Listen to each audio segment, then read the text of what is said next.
Hi everyone, Sandman here. This video was brought to you by a donation from Sebastian I, and here's what he's got to say. Hola Sandman, why are men so reluctant to give up on our country/culture when our country leaves us, or our native society mistreats us? That is the main part of the Boycott Mexican Beer project. I see Mexican immigrants buying Mexican beer over here in the United States. They're sending money back to a society that betrayed them. Yet these fools defend that nation, etc. Isn't that the same with Western men who still defend the USA and Europe? I'd like for you to discuss this, and I love the Memes of the Week videos. Well, Sebastian, thanks for the donation as well as the topic. You're a Mexican immigrant that's fully assimilated into American culture, and you see Mexican guys that are cucks for their country of origin, even though their own country's strategy is to ship them overseas so they can send back cash remittances to Mexico and make it even wealthier. Forget about productivity and inventiveness. Instead, many of them focus on sucking the wealth of other countries instead of focusing solely on building their own. Another country where this is happening is the Philippines, where people are encouraged to migrate to the West, make money, and then wire over 10 or 15% of their annual paychecks back to their mother country. I dated a Filipina that badmouthed Canada and praised the Philippines while escaping the poverty found over there. I experienced the same with my grandmother growing up badmouthing Canada and the United States while preferring to live in the West. She praised communism but still preferred living under capitalism. The cognitive dissonance was absolutely unbelievable. Nationalistic pride can be a terrible thing when you come from a poor country and move to a rich one, and you refuse to assimilate into the new place. But for people, it comes down to identity. You leave your country of origin for the new one, and yet you still don't feel 100% accepted by the new place. But you still have ties to the old place, and you don't want to appear to be a traitor to your own nation. So you might send it back money as a sort of penance for a newfound prosperity in America, or whatever Western country you've moved to. Then when you go back to your country of origin on vacation, people can't say anything bad about you, because you've been helping them financially, or maybe they came and visited you in the West, and you spent a lot of time showing them around and giving them a good time. Some men have honor towards their tribe and want to help people back home. Not all, but some. Women, on the other hand, generally don't help because they want to, but because it gives them social currency and puts the people back home in their debts.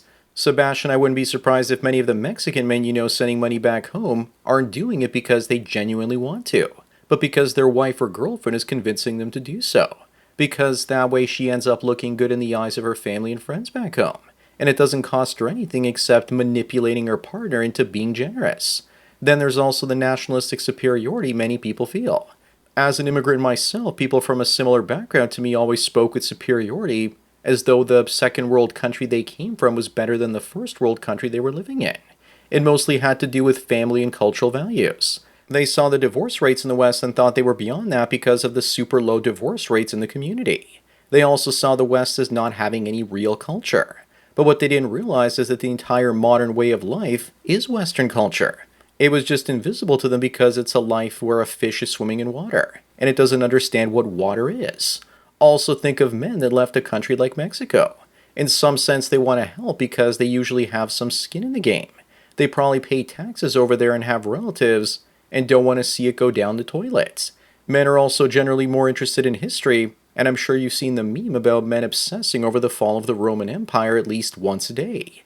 Forget about our current civilization or culture. We don't even want to give up on the ancient ones that we weren't even a part of. Much of our modern agricultural legal system and ideas of democracy come from ancient Greece and Rome. To give up on those things is to give up on men that came before us as well as their legacy. Sebastian, our culture hasn't left us. It's been subverted by women and wokesters trying to destroy it and its memory, and they can't because men built civilization, and we're hardwired for it. Women are not, so they try and destroy it and take us back to something that's more tribal, where the best Chad wins and gets to smash all of them. Men used to sort of get cucked by the rulers of their countries after falling for nationalism and then running off to war and losing their lives.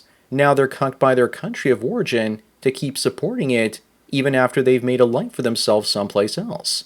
The only ones I've seen to get around this are guys in the United States, Canada, and the West in general, migrating to a third world country. At least they don't have to send money back to Justin Trudeau to support his crazy spending packages. And if you come from a poor country, there are tons of things like nationalism, the women that they're with, and helping their mother and other extended family members they left behind. I have a feeling that in the next decade or two, guys that bought Bitcoin are going to get pressured by their wives, girlfriends, and extended family in the West to give up some of their gains and share them with family. Often the same family that laughed, mocked, and ridiculed them for buying it in the first place. Because as the nation state slowly dissolves, it won't be money flowing from rich countries to poor ones, through the more recent immigrants doing remittances. It'll be people with the most Bitcoin being pressured to share it with everyone else, as their fiat turns to worthless confetti. The only way a guy can avoid that at that point is by keeping his mouth shut about how much he owns and not spending lavishly as we continue to face inflation and the slow motion currency collapse that we're going through. Men will no longer feel the obligation to a national tribe, but will more likely be encouraged to support his genetic tribe. The way I'm getting around this is by having 4 kids through surrogacy. And then if anyone asks for money, I can say, sorry, that money is for my children. And no, not to you people who don't even reproduce. That way having kids of your own is plausible deniability not to pay others what you've earned, that they feel entitled to even though they never earned it themselves, and they criticize you for taking a chance in the first place. And you can sure bet that people will guilt you to share it. A good example of a similar thing happening is when someone wins the lottery and then they feel an obligation to help family out. That's probably what those Mexican relatives are thinking when one of their distant cousins moves to the United States. I wonder what they're thinking now that inflation in the United States is so high that the last thing many Americans can afford to do is send money back to relatives in the country next door. Rich Uncle Sebastian I, driving Uber in San Francisco, needs to pay for all those tacos from now on because he's hit those American big leagues. As for Mexican guys who drink Mexican beer when they move to America, it's just what people got used to, and the old habits die hard. So Sebastian, I wouldn't even be too hard on them. I'd even help out one of my cousins in Serbia to upgrade him from a 1-bedroom apartment where he's raising his children to a 3-bedroom one. I wouldn't tell anyone I was doing it, and he would have to keep his mouth shut. But I wouldn't necessarily give money to anyone else because they don't really need it. It's all about need and not want. What's also interesting is that we're finally starting to see men fight for their country in America. No, I'm not talking about the military. I'm talking specifically about all the people surrounding Donald Trump. You might think that the latest election of Donald Trump is a situation where Western men are finally reluctant to give up their countries. The fact that you have RFK Jr. and Elon Musk, 2 guys that were formerly on the left, switch over to the so-called right, which is now more centrist, is quite telling. The same with Tulsi Gabbard, that the left has now gone so far left that it's way out in left field. Why wouldn't they fight for America? Where else are people free to go in this world where they can say whatever they'd like about your political opponents without being disappeared? Canadian truckers protesting against the government getting their bank accounts frozen is yet another example of men in Canada being cucked and fighting back. Men watching the West collapse in slow motion while losing their freedoms are finally getting fed up. They're risking everything to do so. Remember, it wasn't too long ago that I was put at the top of a male supremacy list that was funded by Homeland Security. I was also ready to leave Canada if Trudeau brought in Bill C-63, because I didn't want to potentially end up in prison for life for talking about female nature. Speaking of standing up for America, Sebastian, don't be hard on Mexicans that you shared the same background with. Latinos were supposed to vote for the left and not Trump. And I think it was something like 45% of Latino men voted for Trump. That shows me that the majority of Latinos have finally assimilated. Immigration from Mexicans coming to the United States is trickling down, and now it's mostly from South and Central American countries. And even they don't want more Latinos coming in because they see them as competition.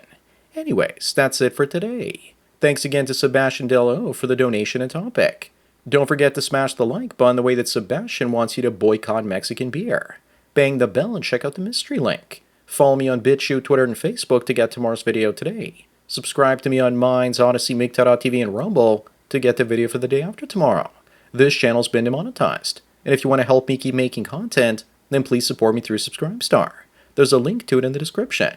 Or you can do an hour-long coaching chat with the Sandman for $45 and I won't rush you out the door like a cheap whore. Thanks for taking your daily dose of red pills, and remember, a red pill a day keeps the guys that send 20% of their pay back to Mexico each month because their wife guilts them into doing it away. So enjoy the rest of your day, and cheers.